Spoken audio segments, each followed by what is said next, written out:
Hey, what's up guys? This is another episode of Marketers and Founders. Today we are here with Ursula Ayrout. She is the founder of Measure and she is a consultant for many different startups. She's helping them grow, get traction. She also was the director of marketing for Salesforce and was also the VP of marketing for Pantheon.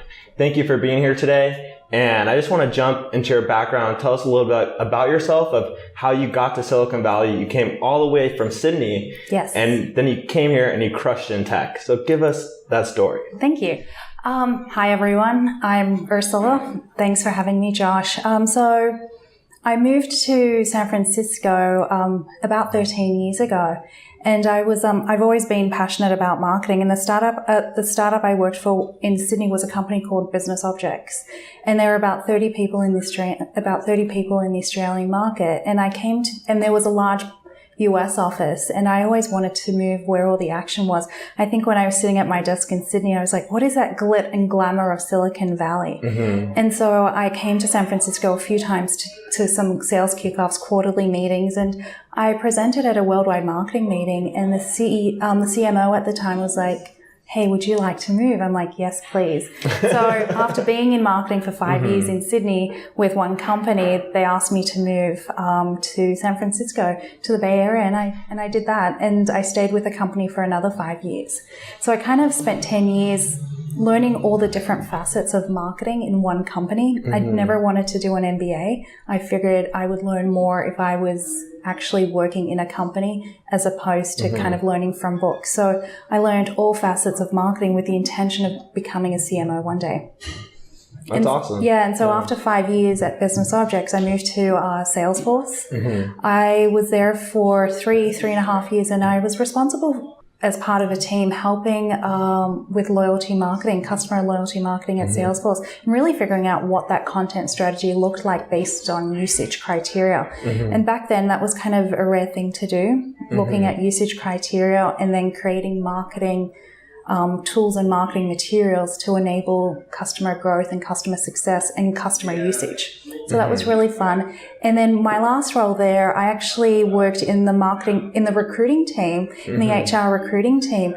We really wanted to elevate our employer brand and employee brand, and we needed to come up with this marketing campaign around that. So it was during the time of just before Dreamforce, and we needed to come up with something really clever.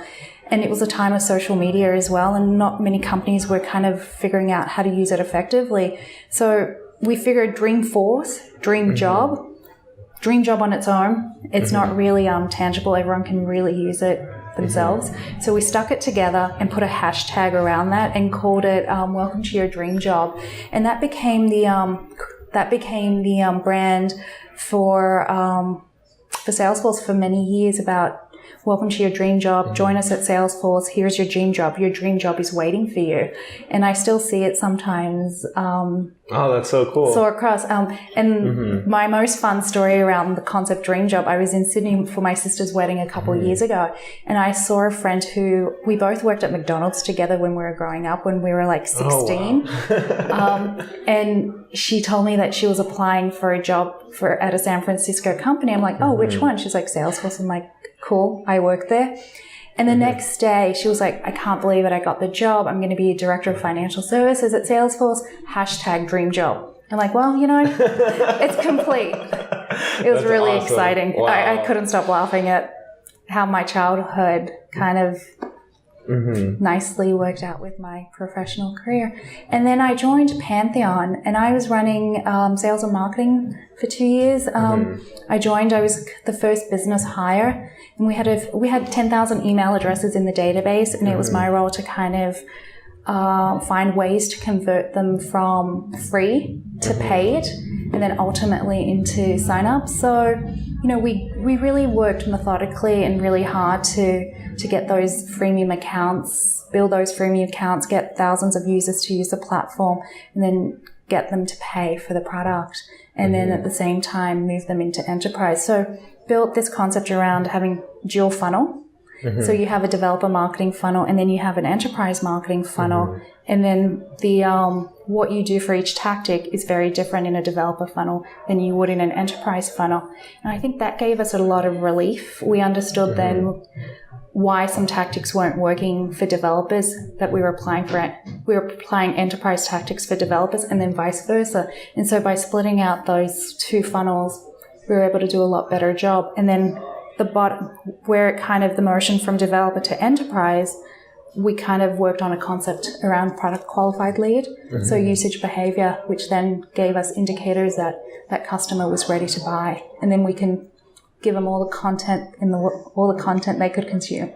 And just for like a background of what Pantheon is. Pantheon is a website platform for Drupal and WordPress. So it helps you build, launch, and run your websites. How's the Drupal part, right? Like I know people think Drupal is very complicated, to say the least.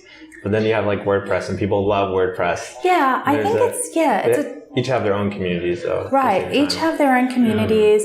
Drupal definitely is for more the sophisticated use case, more of a technical use case. So, for example, The Economist uses Drupal, really large deployments and detailed deployments.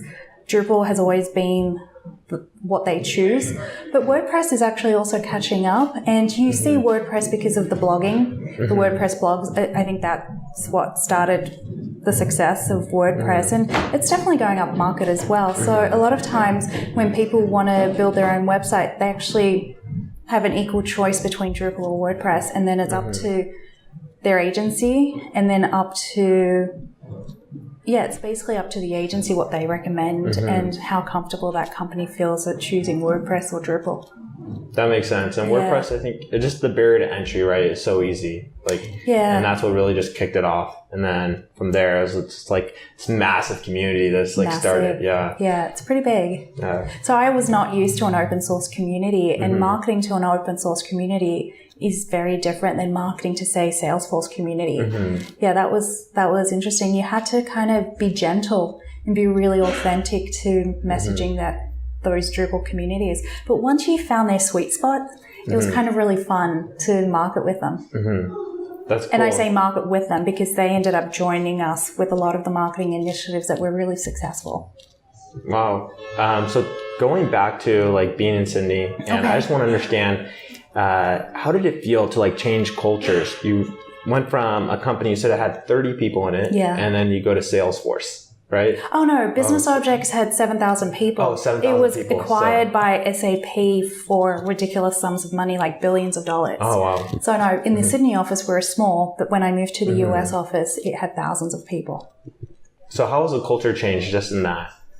Because going from small to a large company, there's definitely a lot of meetings. But also with just Salesforce in general, right? So people they look at Salesforce, and if you look outside the window from where we're actually live streaming right now, you can see this new tower being built, and it's like I think it's the tallest tower in San Francisco, right? So give us an idea of like the culture differences and what it's like to work at Salesforce. Because I think so many people out there wonder. Oh, they're curious about it. I think to work at Salesforce, you need to be super passionate. You need to be smart. And, the definition of smart is so varied, right? You have to be a domain expert at what you do, and you have to be clear communicator, and you just can't take things personally. So you have to be I think you have to be strong. But it's a fun environment. You get to grow a lot. The team there, all the friendships you make are incredible. We're all still friends. So it's a really great bonding experience as well. Cool. Yeah, I think just looking at the company, how fast it's growing, and there's so many variables to adjust to. And whenever a company is growing that fast, like you said, you have to be able to internalize things, but in a good way. Yes, definitely in a good way. And there's always change. So you have to be comfortable with change. The company's always kind of shifting gears, and what they do really well is they meet the market, or they're ahead of the market. So they're always thinking about, well, how do we shift our teams, and how do we grow into different parts more effectively? And, they do have an acquisition strategy as part of their growth plan. So how do they integrate within teams and companies? So you always, change is the most common thing there. So you have to be kind of adaptable to change. And I think a lot of people are. Yeah, very true. Yeah. And if they're not, they can follow like people such as yourself and then teach them, right? Yeah, possibly. Yeah, absolutely. So tell me a little bit about what you're working on now. So you've made this big shift. You're working at Salesforce, Pantheon, and now you're a founder, essentially. Yeah. And I mean, this is totally different than it looks like from the stuff you've done before. It's actually, it's not different than the stuff I've done before. What's different is I'm actually responsible for creating my own paycheck and creating my own business and then growing that business. And I think when you go to market for yourself and you're building a brand, it's really important to kind of really think about what it is that you want to be doing and be very clear on what you offer your customers, because, you know, word of mouth is the most important thing when you're a small company growing. Yeah, I entirely agree with that. I think, especially if you have good product market fit, like a couple of founders who come to mind is one is that of Pipedrive, another one is that of this tool called Mixmax, and both I've heard of their customer base are, for both companies, are made up 90% of referrals. Yeah, isn't that exciting? I love it. I mean, I love it when I get a contact us request on my website page. I'm like, okay, good, this is working. You know, as marketers, I'm not always like curious to see how things pan out. Yeah, I think, especially in the B2B space, right? So if you create the right product that solves the right problem, then it spreads so fast because people are using it at work. And that to me has been like just this remarkable find. Rather than focusing on like consumer mobile apps, stuff like that, where it's like, okay, let's get one school down and then let's see if it spreads it, right? It's very difficult. I love B2B marketing. You know, sometimes when you get recruiters sending you notes and stuff like that, they're in the consumer space. I'm just like, no, that's not exciting to me. I love B2B, especially when it's a product market fit. You're right. It's much more enjoyable to promote and do marketing for. But inevitably, you're always going to hit a plateau because then you have to find different ways to grow. Because then everyone gets really excited, like, well, our growth targets were just too little. Let's think big. Let's just think bigger. Like, we always want to push ourselves more. So there's always challenges. You know, I've seen many companies burn up because it wasn't that they had a product market fit, but they burnt because of other reasons. Yeah, and just to talk about challenges, like what are some of the challenges you see facing B2B companies today? Especially with like online marketing and just like sometimes like founders stepping in and being like, okay, this is how we're going to run our company today because it's different than 2 years ago, and the software space has changed a lot. I think the biggest thing is some companies and some founders, I think sometimes they listen to too much external advice and then they go away from the core of what they're good at. So then they kind of like some companies, they're really good at developer acquisition and developer marketing, and they know how to get those developers. But then, you know, they want to go up market, and then they really focus all of their efforts on up market on a different type of buyer. And they really don't understand that buyer. And so that gets really complicated. So I really encourage folks to really think about just sticking with what you know until you've absolutely exhausted that one target audience and that one persona. Really stick to it. Yeah. I think that's a valuable lesson that I've learned, or a challenge.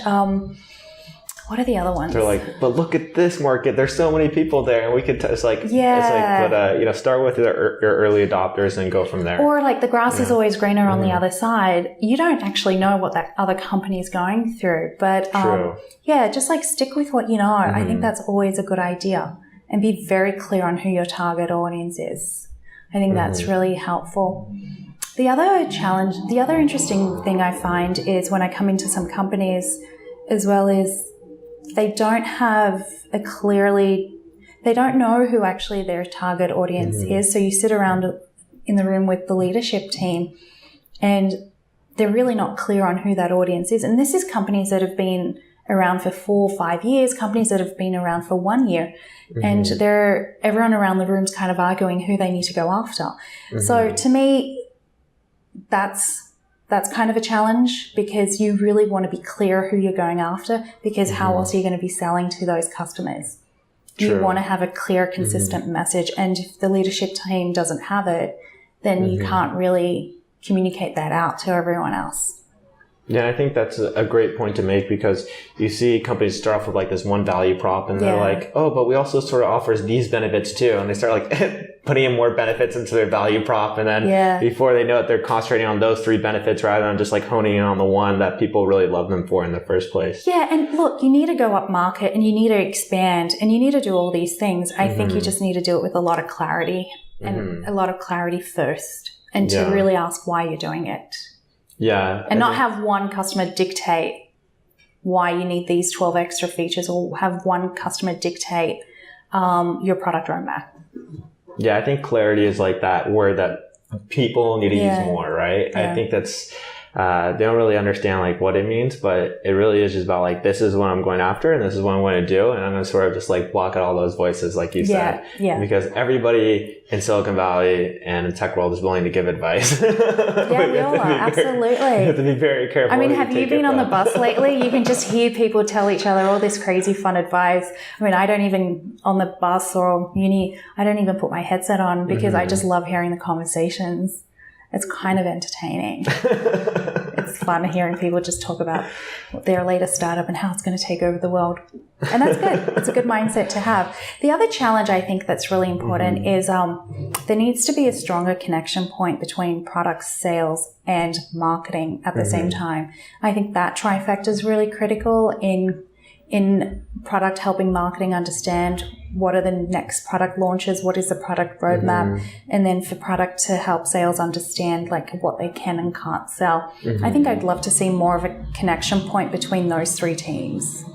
Yeah, I think that's a great point that you make, because there are so many different ways like you can market a product, and then, but it's like, what is that one that really makes you different? I know like similar to like Autopilot, there's like Customer.io and a lot of like visual marketing software companies, and what they often forget is like, that's what makes them cool, right? That this marketing and journeys are now more tangible. And they don't use it as content. But that's what makes them stand out, which is like been the big thing for us. And I think that's really cool. Yeah. And I love content, actually. I have to say, content's really fascinating. A lot of times people don't get the value of content up front, especially technical founders and developers and things like that. But content can really drive success. And I see a lot of content out there that it's just like BS and you just don't want to read it. You don't want to read it because you've seen it all before. I don't think all those companies too. Right, I don't want to, I think I don't ever want to see a headline that says 7 habits of,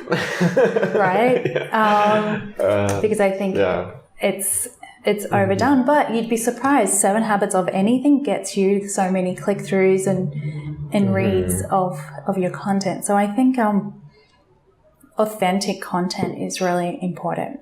Yeah, I think part of that is also just you doing the experimentation, like doing the case studies on yourself. Like, this is what we're going through, right?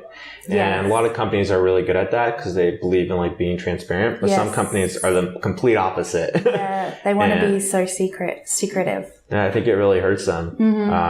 Because especially with Medium, it's a great blogging platform, and you can just pretty much share everything anytime, anywhere. And I think it makes it a lot easier to kind of be more transparent. Yeah, very true. So for the people in our audience that are in a similar position to you, I know there's many consultants in our community that are trying to land clients, and they're doing it all these crazy ways. And sometimes they even email me accidentally. Like, that's cool. It's so funny.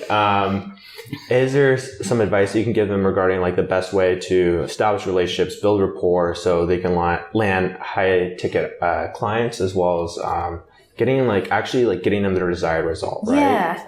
I think you have to have your intention, right? You need to be clear on what your intention is. And then you have to put out like a big audacious goal. You have to put out your company pipeline figure, and you can just write it down on a piece of paper and say, I want to deliver this. I want to get to this. And then your next step is to go, okay, well, what am I trying to sell?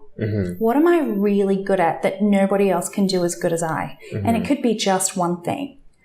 It took me 2.5 years to build my website because I honestly had no idea what I wanted to focus on. So I experimented for 2.5 years with all of my different clients and what people were coming to me for what my key messages were and what the programs and what I wanted to sell or what did I want to know for.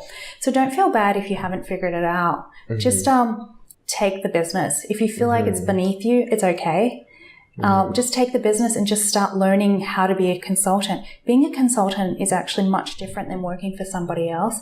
So I think like the first year, just kind of adapt to the fact that you're a consultant and you're going to have free time. So really understand, really be comfortable with the ebb and flow. I think that's the best advice I can give. It's got nothing to do with you. Don't let fear take over. Just have faith that what you're doing and your knowledge and your skill set's really what everyone needs. And then just like stick to it. And, I have ebbs and flows all the time, but now I've taken advantage of them and I've become really comfortable with it. So you have to be comfortable with the unknown and just recognize that it has nothing to do with you sometimes in terms of when people are going to buy. And then you also have to think about how do you manage, how do you charge as well? I think that's really critical. I think the best advice I was given is charge as much as you can where you don't laugh. So I'm like, hey, Josh, my hourly rate's $1,000. Ha, ha, ha. Or my hourly rate's $250. I feel more comfortable. So charge as much as you can't laugh about it in a meeting or you can't giggle. And in your head, in your head, you're saying, he's going to buy that, really? Okay. So I think that's really cool. And then you have to do biz dev. I think if you focus an hour a week or 2 hours a week on biz dev, depending on how much pipeline you need, and you have to treat your consultancy as like needing to have pipeline and leads coming through. I always take calls or I always take meetings from companies that are starting young and they don't need marketing help anytime soon, but they need some advice. I'm like, great, I can offer that, right? And a friend recommend them for me to speak. I always do that. And then have people. So, I'm a marketing consultant. I have a couple of friends that I know who are sales consultants. I have friends that I know that are customer experience consultants. So build your own community around that so people can then refer you to other people as well. And then go back to the people that you know and the work that you've done your best work and say, hey, by the way, I'm now out on my own. Is there anything I can help you with? But be specific on what you can help them with as well. Yeah, I think that's an excellent point that you make, that all it takes is for you to get maybe 2 customers, maybe just 1 customer, the desired result, and then they'll give you 2 referrals that are good. And then from there, it just keeps expanding. Like if you can just have that one case study down, sometimes people just forget that, right? And it's so funny how that works. And you never have to search for clients again, ever. Yeah, and it totally ebbs and flows. I had a quiet February and March, April, May, I'm booked for many months and it's ebbs and flows. So you have to recognize your skill did not diminish in that month. It just was a quiet period and companies are figuring it out. True. And so, I think and you have to love what you do. And I think finally the key point is you have to be okay with managing your own time and creating structure. Because when you've been going into the office for 10, 15, 20 years, you have structure. You need to be there at a certain time. You have to deliver certain things and you have certain output. But when you work for yourself, you do have to do certain things, but most of the time you get to work from home and you get to do a lot of these things. So I see a lot of folks kind of have a hard time with self-motivation and structure. So I think you have to find a way to be structured. Yeah, it makes a lot of sense. Yeah, and have a plan in place. So one of the things that I've noticed with consultants, especially in the marketing automation space, is that they'll figure out how to do what they were doing before 10 times faster, but then they'll charge the same amount, right? Yeah, and that's smart. So think about it, right? You create your product once. You create your product once, and then you charge all of your customers on top of that. So you don't say, well, you don't slice it off, do you? And say, well, we have 1 million customers and now because it only cost us $50,000, we're going to then charge a portion of that, right? You kind of charge them all the max. Yeah. And the same applies to consulting, right? You also need to make your own margins and you need to get paid well. The good news is if you're hiring a consultant who knows how to do marketing automation, they're going to be better at it, more highly skilled at it, and make sure that you don't fall into any like black holes. So yeah, I think you pay for the experience, and it doesn't really matter if they're paying somebody else the same, if it's done somewhere else. Their focus and their energy is on you. True. Yeah. And I think, and it's always about the desired result. Like how much are they going to pay for that desired result? Right. And I think people often forget that, and they undercharge once they become far better at what they do. Exactly. And remember, you start small and then you grow. Yeah. And it's like you're getting, you start as a marketing manager, you get paid X. Then you're a director, you get paid X. And then you're a VP, you get paid X. And that's the same with consultants. You kind of pay yourself more as you go. Or if you're so busy, you can charge more, and why not? The market can absorb it. True. Yeah. So how do you deal with people that ask you, let's say, to do consulting where you're not the most comfortable at, right? So let's say you know that you're the best at this specific thing, and then someone wants you to do like Y. That's over here. And what do you do in that case? I would tell them, I'm like, listen, I'm really good here, and I can give you some thoughts, but I'm not the right fit for this here. I wouldn't want to jump in the deep end if I didn't know how to do it properly. You're hired as an expert, and I'm not an expert in that field. So I think communication and boundaries is really important as well. Yeah, I think that's very true. And you have to, and if you do admit that, then I think people like look at you, they're like, oh wow, they admitted like where they're not so good at, so I can trust them where they are good at. Yeah, absolutely. Because you don't want to kind of get in a situation where you're squirming and you're staying up all night because you couldn't say no to the customer. That's a personal, that's right? The worst. Well, that's a personal growth. That's a personal growth. And I've done that before, thinking that I needed to please a customer because a no would be disastrous. But I learned the lesson that they would have been actually much happier with a no up front than trying to scramble. Yeah.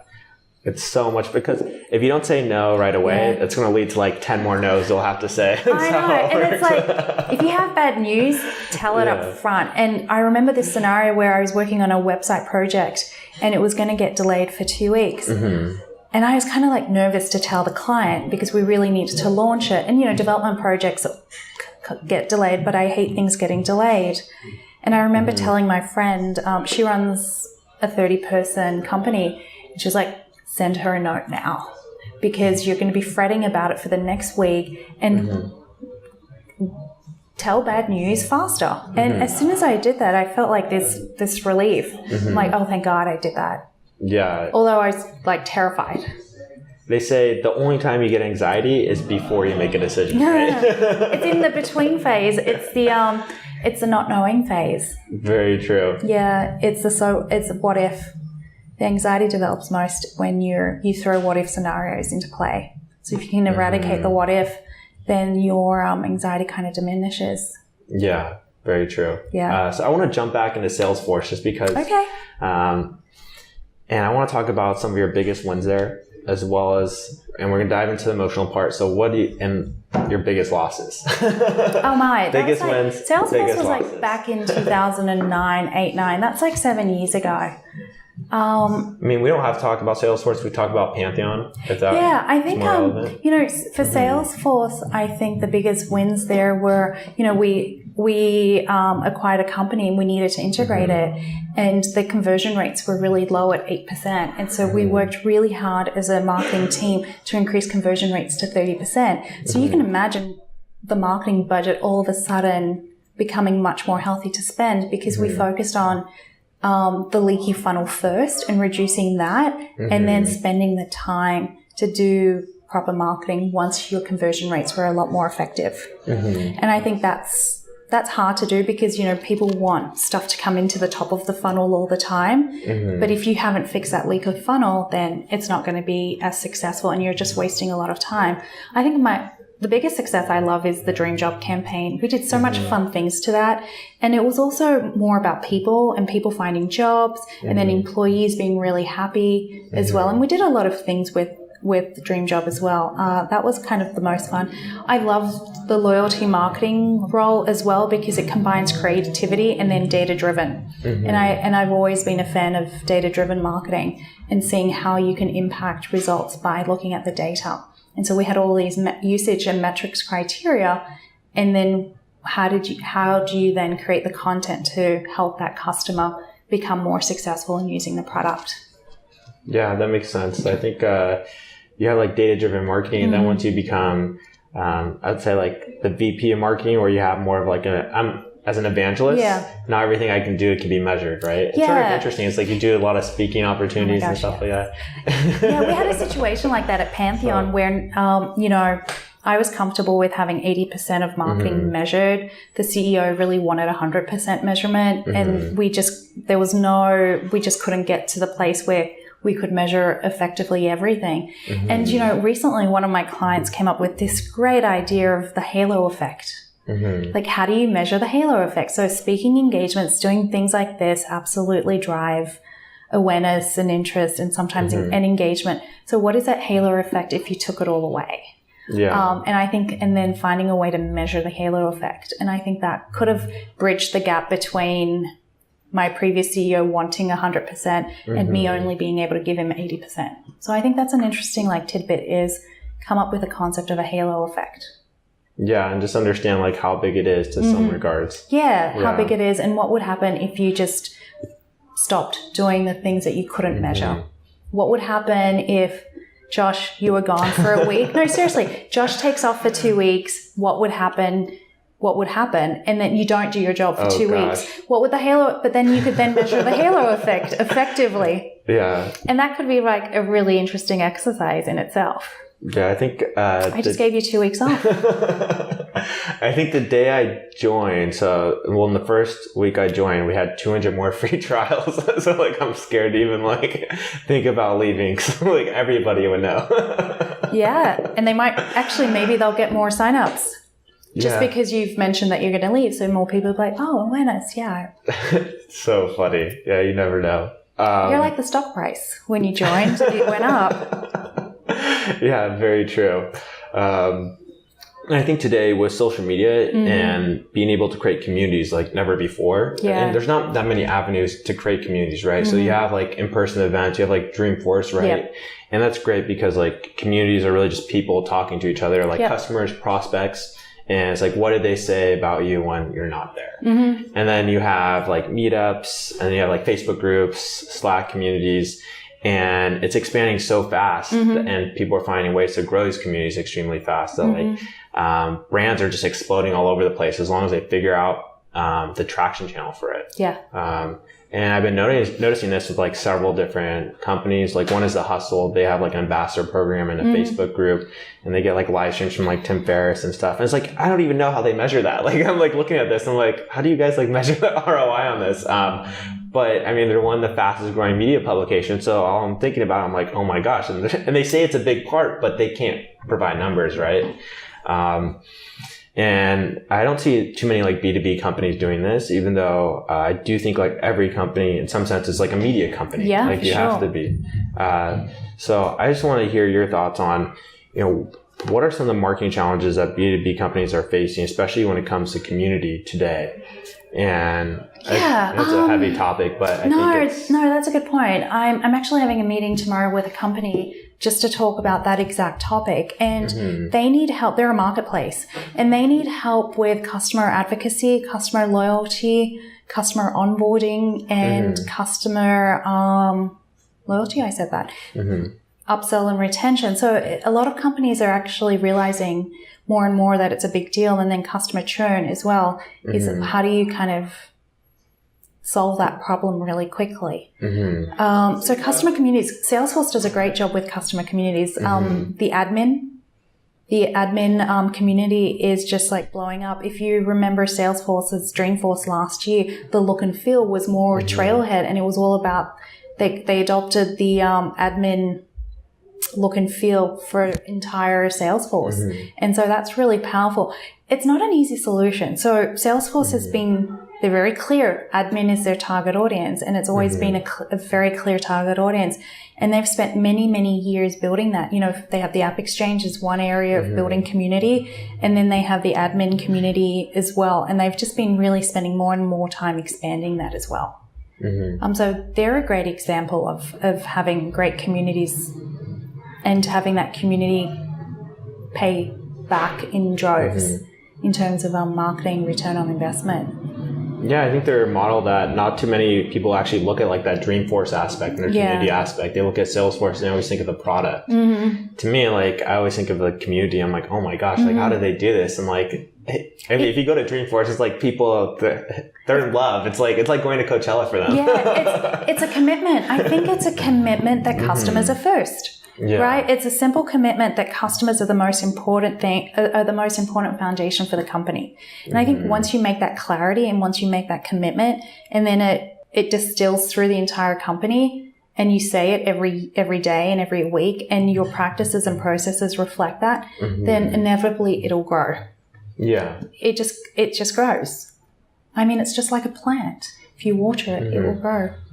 Yeah, I firmly believe in that. And well, I mean, at the same time, it is very true. Yeah. Like, and people don't really see that, like, the dividends pay off and they keep reinvesting in it. Then word of mouth referrals become more, and also it's like your community starts growing far faster than you ever imagined. Like the first year, 2 years are always going to be difficult, and then after that, you're like, oh my gosh, like I don't even have to touch it, and people are just like coming in left and right. Well, think about the open source community for Drupal and WordPress. It started small, and then it slowly expanded, and now it gets bigger and bigger every year. And there's more value to it. And open source is a great example of community-driven culture and community-driven technology. And people seek that out. Yeah, very true. And those groups and those meetups just keep expanding because people want to connect with like-minded people. True.